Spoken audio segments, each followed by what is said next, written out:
Hello, back again to record one of the follow-ups to the series on fear.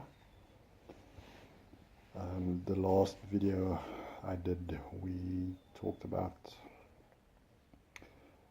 attention, and specifically in that video I spoke about paying attention to external things, and I used social media as an example, and how we may want to modulate and moderate the kind of external things that we deliberately pay attention to, or that we sometimes even pay attention to with less consciousness. So the original intent for this particular video was to then have a follow-up discussion on paying attention in some other way. But somebody remarked to me the importance for them of being optimistic or positive, is the phrase they used. Just being positive. And I thought that might be a useful interlude to just share some thought on that. Now, positivity is one of those things that's really quite difficult to criticize, because who doesn't want to feel positive? Who doesn't want to feel optimistic about things, relationships, conditions, and so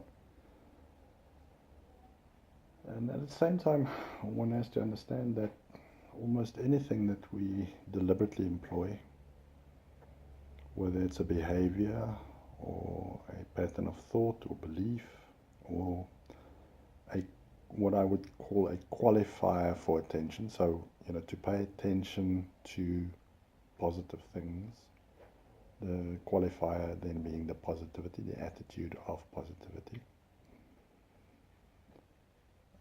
can be used defensively as well as creatively. I spoke earlier on the legacy that evolution has left us with, that we tend to pay attention to things that are bad or difficult or frightening, seeing that we are speaking of fear. And as such, it would make sense that one would want to employ an attitude that can in some way bring in the part of the picture that is missing.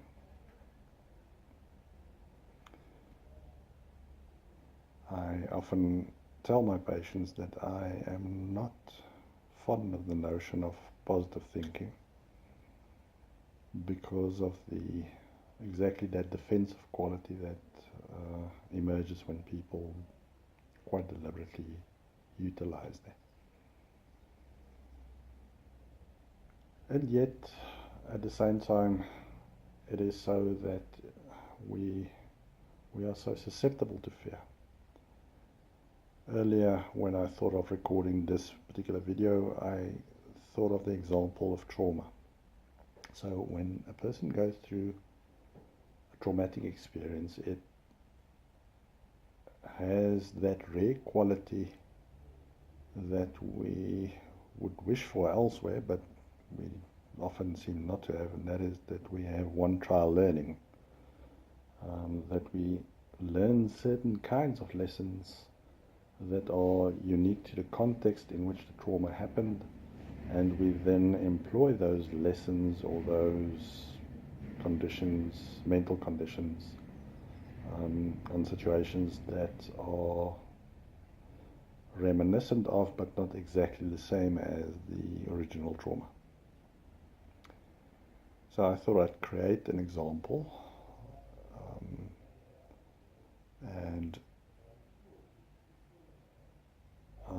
use that to demonstrate how this works. So let's say a person goes to a public restroom and he or she let's, for the purpose of this exercise, let me simplify and speak of him. He is assaulted in the public restroom. So this is an experience that would stand outside of the normal range of experiences of most people. And because it is accompanied by an inordinate amount of fear and probably physical suffering, threat to life, threat to integrity, loss of dignity, perhaps of material belongings, it makes a devastating impact on the individual. And just by the way, there are many ways to describe trauma, and this is just a brief introductory way of speaking of trauma. Now, this same person may find himself unable to freely make use of public restrooms thereafter. And one would, of course, say, well, yes, that makes sense. On the other hand, it is so that that same person, up to that point, let's say it's a 30-year-old male, he probably used public restrooms countless times before that, without any negative consequence. It is also so that by being inhibited in using a public restroom, he is placing himself in a position where he is likely to experience a lot of discomfort, to put it mildly. Now, in that sense, it's also not reasonable of himself to do that. So, the reasonable, rational point is that, well, statistically speaking, most of the times that you use a public restroom, it turns out fine. You should be able to use a public restroom. But he has learned a fearful lesson that he has psychically exacerbated to the point where, well, exaggerated to the point where, not deliberately so, but based on more primitive parts of our mind, exaggerated to the extent that it now has a very specific way of influencing his life. And quite frankly, if it is as specific as that is in a sense fortunate. There are ways that people are affected by trauma that is a lot more generalized. All right, so that person, what we can state that person should supposedly be able to say, well, to dismiss that one trial learning and say, no, hang on, most of my experiences are positive. Using the example of trauma might suggest that this is something that happens only infrequently, but this is not the case.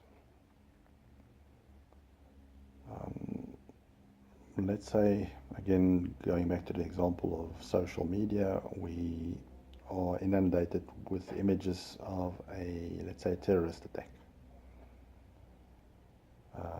Somebody used a vehicle to smash into people, or used a knife to stab people, or used a suicide bomb to kill people, and we become terrified. Now, let's say we associate that particular behavior with a particular type of person. I think it stands to reason that it is obvious that most of our experiences with that type of person, let's say whether it's male, let's say it is somebody who appears Middle Eastern, because that is one of the current narratives that exist, that it makes sense to avoid those people or to be suspicious of them and so on. And yet at the same time, we may have had great many interactions with people that have the same appearance or the same characteristics, and we have never been harmed. We may have in fact been helped and received positive kind of experiences from them or with them. So this whole statistical argument is tricky. It would and does make rational sense, but at the same time, emotionally, there's something in us that wants to grip the fearful events so tightly that it becomes the primary measure through which we then evaluate reality. So, what to do? Well, let me not now step away from the notion of trauma and just speak in general.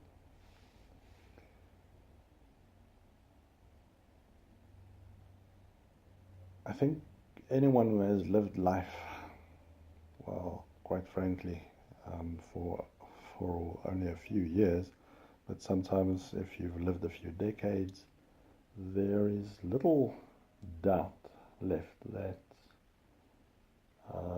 life is full of suffering. Life is difficult. Pain is inevitable. Loss is inevitable. And yeah, I like the notion that Viktor Frankl, that I came across in one of Viktor Frankl's books, where he speaks of tragic optimism. I like that phrase, tragic optimism, where in this tragedy that we find ourselves in, and I use this more in the sense of theatre, where life has a tragic element to it, sometimes more than just an element, that we find ourselves with this conundrum of, well, do we then only allow ourselves to become individualized tragedies, or is there something that we can glean from this tragic situation that we call life? Viktor Frankl's answer to this, and I think he was right, is that the optimism in it is that tragedy can become meaningful, that we can find meaning in despair, in pain, or if not in it, that in retrospect we can sometimes understand that those events can be meaningful. So meaning becomes an important qualifier. Meaning is not always exactly the same as positive thinking.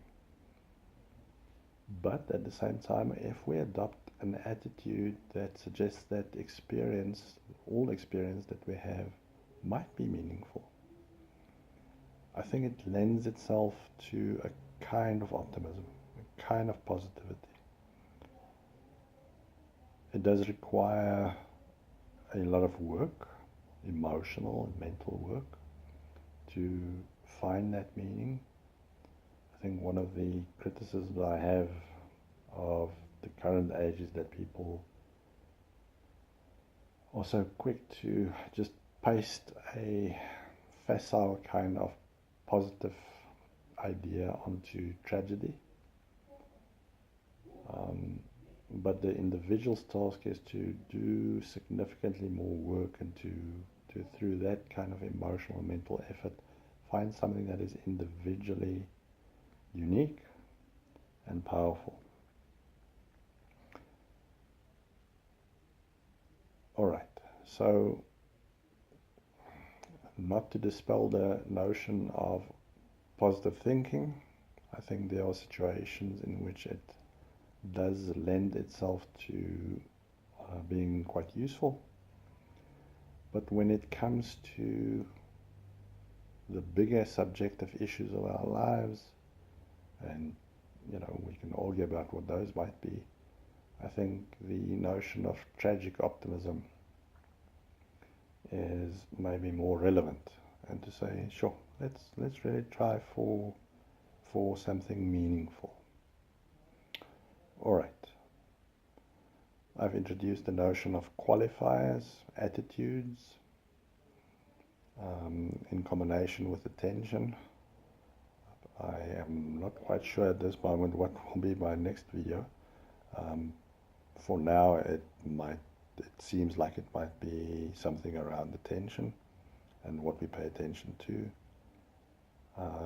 But obviously, having interjected the series with this notion of qualifiers, I think let's see how life kind of presents itself, and maybe some other person's comment will strike up another kind of conversation. Thank you for your time, thank you for your attention, and I'll see you in the next video. Thank you.